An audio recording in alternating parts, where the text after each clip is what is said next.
Voda साहब, ये PTI chairman ने किसका मशवरा माना, किस हकीम लुकमान की दवाई या नुस्खा या कुलिया इस्तेमाल किया और ये सारे काम कर दिए? ज़ाहिर है उस वक्त यही एक अंदाजा था। मेरा और जोई साहब का भी यही ख्याल था कि ये काम नहीं करने चाहिए थे। जी जोई। देखिए गुमन साहब, आपको पता है कि कुछ खास, कुछ सांप, कुछ कीड़े, कुछ जिन भूत इस चीज में शामिल हैं। और अब मैं उन सबसे ही कहूंगा कि वो सांप भी निकल गए, कुछ कीड़े और गटर के कीड़े भी निकल गए, खास भी साइड पर हैं, उनका मुंतकी अंजाम हम इंतजार कर रहे हैं। अल्लाह से उम्मीद है जल्दी होगा। और जो जिन भूत हैं उनसे अब कहें कि अब वो निकाल के ले आएं, जैसे पहले फाले निकालते थे। ऐन से बुजदार लगेगा, मीम से कोई और लगेगा और शीन से कोई और लगेगा। तो वो सब चीजें आप करें।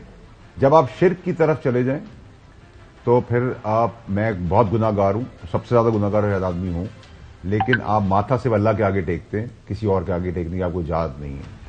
तो ये सारे लोग थे, तबाही के रास्ते पे ले गए, सब मौज कर रहे हैं। किसी के बच्चे मुल्क से पैसा लेके जिन भूतों के साथ बैरून मुल्क निकल गए हैं। अब बाकी जो थे 4-5 वो भी मुल्क से बाहर निकल गए किसी खास की मेहरबानी पर। और जो भुगत रहे हैं, जमहूरियत भी, पार्टी भी, अपनी सियासत भी और जेल भी। देखिए, कानून आपसे नहीं पूछेगा कि हसन साहब ने आपको कहा था आपने गोली चला दी। कानून पूछेगा आपके हाथ में बंदूक थी, आपने ट्रिगर दबाया, गोली लगी और आगे मर गया, आपने जाना है। मैं नहीं कह सकता कि मुझे इन्होंने कहा था, ठीक है, लेकिन जिन्होंने बंदूक पकड़ाई, गोली चलवाई, वो तो सब साइड पर निकल गए। अब जैसे चलाई थी और क्यों चलाई थी? क्या हम जमहूरियत की खिदमत कर रहे थे, हम पाकिस्तान की तकदीर बदल रहे थे? क्या धरने से हम इलेक्शन मांग रहे थे, हम इलेक्शन जीत रहे थे? नहीं, हम एक खास को चीफ ऑफ आर्मी साहब बनाना चाहते थे और एक ईमानदार नेकनियत आदमी को जिसका मेरिट बनता था उसको चीफ ऑफ आर्मी साहब नहीं बनने दे रहे थे। डिवाइन हेल्प आई, अल्लाह ताला ने कहा मैं हूं, मैं डिसाइड करूंगा, अल्लाह ने कहा बंदा नहीं कर सकता, ठीक है। Man proposes, God disposes. और आपको क्या मिला उस चीज का? और जब उस आदमी ने पहले भी उसी सिपा सलार ने, जब वो जीजीआईएस आए थे, तब भी उन्होंने ईमानदारी नेक नियत से मुल्क की और वजीर आजम की खिदमत की, उसकी उनको रिवॉर्ड के तौर पर उनको सजा दी गई। तो ये अल्लाह मियां कानून है। यही जस्टिस चीफ जस्टिस फाइज़ साहब के साथ है, अल्लाह ताला की हेल्प है। उनके लिए भी दुनियावी तौर पर हर किया, उनकी फैमिली को ह्यूमिलेट किया। घुमन साहब के हम नाम जो है, घुमन साहब के हम नाम जो है वो भी कुछ न कुछ जो है ना सुना है सख्त नाराज हुए हैं। आपके हम नाम घुमन साहब वो बड़े सख्त नाराज हैं, सुने आजकल। मैं I take strong exception to this. जो है हसन, मैं इसके ऊपर शदीद एहतजाज भी करता हूं। मैं इस तरह की आपको कोई इजाजत नहीं दूंगा। उनका जो मामला है वो जाने। फैसल वोडा साहब, मैं आपसे ये सवाल पूछना चाह रहा हूं कि मुख्तलिफ, अच्छा आइंदा ये जो आपका जो मुस्तकबिल है सियासी सतह के ऊपर, क्योंकि जो अभी आपने बात की ना डिस, आपने भी लगता है तमाम अतराफ से अपने आप को डिस्कनेक्ट कर लिया। सियासी सतह के ऊपर मैं बात कर रहा हूं, तो अवाम जानना चाह रहे हैं कि आप अब किस तरफ जाएंगे? आप किस सियासी जमात के साथ आएंगे? कोई री इमेजिनिंग की तरफ जाएंगे? क्योंकि फैसल वोडा साहब को हम पाकिस्तान के सियासी मंजरनामे के ऊपर देखना चाहते हैं। आप भी बोल्ड हैं, आप भी ब्लंट हैं, आप भी खुल के बात करते हैं। तो वो आपने डायलॉग सुना हुआ है ना कि तेरा क्या बनेगा कालिया, तो वो हम क्या बनता देख रहे हैं आपका बहसीयत as a politician in future? देखिए गुमन साहब, इक्तदार, इज्जत, जिल्लत, जिंदगी, मौत सब अल्लाह ने अपने हाथ में रखी हुई है। अगर मेरी किस्मत में है, अल्लाह की तरफ से है इक्तदार, तो मुझे मिलेगा, नहीं है तो किसी का बाप भी मुझे नहीं दे सकता। मैं किसी पॉलिटिकल पार्टी का तो ऐसा हिस्सा बनने नहीं जा रहा। जो मुझे अभी तक देखा है, मैंने टाइम गुजारा है, ऑफर्स थी मुझे, हसन साहब को पता है, लेकिन अल्लाह की मेहरबानी है मैं तो अपने ग्राउंड पर खड़ा रहा। मैं हाथ उठाकर पीछे बांध के नहीं निकला कि जी 9 मई के मैं मजम्मत करता हूं, मैं उनमें से नहीं था। मुझे तो जब निकाला गया तो आसमान से पार्टी की बात करी थी, चेयरमैन साहब भी आसमान पे थे, मैं असूल की सियासत पे निकला। और ना ही मैं इस पार्टी में गया और उस पार्टी में गया, तो अल्लाह की मेहरबानी है। मैं तो जहां गुमन साहब खड़ा था वहीं खड़ा हूं। जो मुझे सिखाया गया था वो मुझे याद है, वो सब बाकी सब भूल गए। और आगे देखते हैं कि फ्यूचर इनका ब्राइट है। आप ये देख लें कि इलेक्शंस के करीब या इलेक्शन से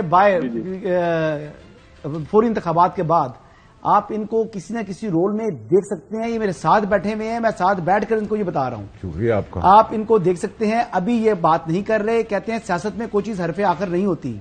तो जिन पर ये तनकीद कर रहे हैं, मैं तो देख रहा हूं कि आने वाले दिनों में उनमें से ही किसी के साथ ये बैठे होंगे। क्या रोल इनका होगा ये अब सामने अब ब्लश करना शुरू कर दिया। ये इनको खबर मैं इनके साथ बैठ के दे रहा हूं। गुमन साहब मुझे जो है ना वो हसन क्योंकि यंग है, भाई हमारा छोटा, اس کی بات پہ اس لیے مجھے آگے ہنسی کہ ویسے تو جو تجربے کار لوگ ہیں وہ آپ نے صحیح کہا کہ وہ ادھر ادھر چلے جاتے ہیں، لیکن میں سمجھتا ہوں کہ سر میرے لیے بہت مشکل ہوگا کسی پولیٹیکل پارٹی کو، ازمائی ہوئی پارٹیوں کو جوائن کرنا، آئی وی ویری آنیسٹ، کیونکہ جس پارٹی میں پیدا ہوا پولیٹیکلی وہ بڑی زبردست پارٹی۔ آپ کے منہ پر کہہ رہے ہیں کہ آپ نواز لیگ کے ساتھ جائیں گے؟ نہیں سر، میں نواز لیگ میں کسی پارٹی کا نام نہیں لیا، اگر کوئی کہہ رہا ہوں نہ تو میں نون لیگ میں جا رہا ہوں، نہ میں پیپلز پارٹی میں جا رہا ہوں، نہ میں استقامت پاکستان میں جا رہا ہوں، اور باقی پارٹیاں تو ہے نہیں کوئی ایسی کہ ان کا رول ہوگا الیکشن کے قریب دیکھ لیں، ضمنی الیکشن میں دیکھ لیجئے گا، یا ان کا جو ہے کوئی اور عہدہ ان کے پاس ہوگا، یہ عہدہ ان کے پاس ہوگا۔ چلیں سر، میں آج بیٹھ کے بتا رہا بھائی کی دعا قبول کر لیں، اور یہ خوش بھی ہوں گے، ابھی ناراض ہیں، خوش بھی ہوں گے۔ تو ہم پاکستان کو ری امیجن ہوتا دیکھ رہے ہیں فیصل ووہرا صاحب اور باقی ہمارے جو سیاسی قائدین ہیں جو اچھے والے ہیں ان کی قیادت میں۔ دیکھیں گومن صاحب، جو میری بساط ہے، جتنا مجھے سمجھ تھی، جتنی جو میں سیاست کر سکتا تھا چھوٹی موٹی، وہ میں نے کی، دھڑلے سے کی، فرنٹ فٹ پہ کی، وزیر تھا تب بھی کھل کے بات کی، کور کمیٹی کا ممبر تھا تب بھی کھل کے بات کی، 4 کی کمیٹی کا ممبر تھا تب بھی کھل کے بات کی۔ میں نے اپنے چیئرمین کے ساتھ بھی پوری وفا کی، آخر تک ان کو بچانے کی کوشش کی، چاہا کہ وہ اپنی سیاست بچا لیں، لیکن شاید زوم، تکبر، دبدبا، پاپولیرٹی کا نشہ، لوگ غلط لوگوں کے مشورے، جن بوتوں کی کھالیں لے ڈوبی، اور جب ان پہ گولی بھی چلی تو وہ بھی میں نے ان کو پہلے بتا دی تھی، گولی کے آگے آنکھ نہیں لگی ہوتی کہ وہ ٹانگ پہ لگے گی یا سر پہ لگے گی، اللہ تعالیٰ نے معجزاتی طور پہ جان بچا لی ان کی۔ لیکن ان سب جو بچے نیچے آ گئے کنٹینرز کے، ہمارا دوست شہید ہو گیا ارشد شریف، ہمارا بھائی، یہ سب کس لیے تھا؟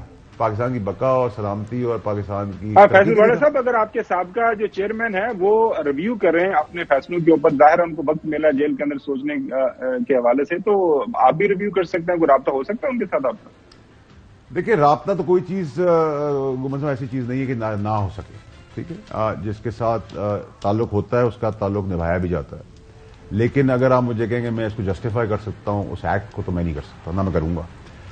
لیکن آپ اگر مجھے کہیں کہ میری کسی سے کوئی ذاتی دشمنی تو ہے نہیں، میری تو اصولوں کے اوپر وہ بالکل صحیح، میں نے تو سیکھا بھی وہی اسی پارٹی کے اندر تھا، میں کسی اور پولیٹیکل، نہ میرے باپ دادا نے سیاست کی تھی، بٹ جس وقت میں اس پارٹی میں آیا تھا یہ پارٹی بہت زبردست تھی، اور جس پارٹی نے آخری ٹائم میں جو کیا، آخری 2 سال میں، میں سمجھتا ہوں کہ ہماری بدنصیبی ہے، بدقسمتی ہے کہ ہم نے وہ سب دیکھا، سہا اور سہ رہے ہیں، اور ساتھ ساتھ بہت سارے انوسنٹ لوگ، بچے مارے گئے اس چیز کے اندر، شہید ہو گئے، جیلوں میں پڑے ہوئے ہیں، جن کے اوپر ہم نے پیٹھ دکھا دی ہے، کہا ہمارا ان سے کوئی تعلق نہیں ہے، کروایا بھی، پھنسا بھی دیا اور کہنے تعلق بھی نہیں۔ تو میں کہتا ہوں کہ اتنا اندھا ہو کے کسی کو فالو نہ کرے۔ میں تو اب اس جگہ پہ کھڑا ہوں کہ کسی کے پیچھے نہیں کھڑے ہونا، جو بھی سمت ہے اس کے اندر خود ہی کھڑے ہو جاؤ، اللہ سے دعا کرو اس قابل کریں، حسن بھائی کی کوئی دعا اللہ میں قبول کر لے، but at the short of that. بہت شکریہ